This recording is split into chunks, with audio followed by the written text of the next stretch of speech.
దీని టేస్ట్ ఎలా ఉందో చెప్తుంది మా సిరి. సిరి తిని చెప్పేది ఎట్లుంది, పుల్లగా ఉందా? ఇప్పుడు మా బుజ్జులు టేస్ట్ చేస్తాడు.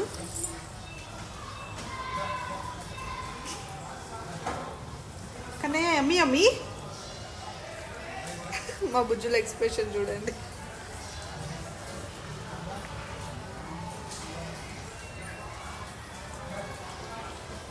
ఇది రేణికాయ అంటారు కదా, చిన్న చిన్నగా ఉంటుంది, గింజ కొంచెం పెద్దగా ఉంటుంది లోపల. సో అలానే ఉంది ఇదైతే. నాకు ఈ సీడ్స్ ఉన్నాయి చూడండి, చిన్న చిన్నగా నములుతుంటే పళ్ళకు తగులుతుంది. మా బుజ్జులు ఇష్టంగా తింటున్నాడు. బుజ్జులు యమ్మీ అమ్మి, కన్నయ్య యమ్మీ అమ్మి.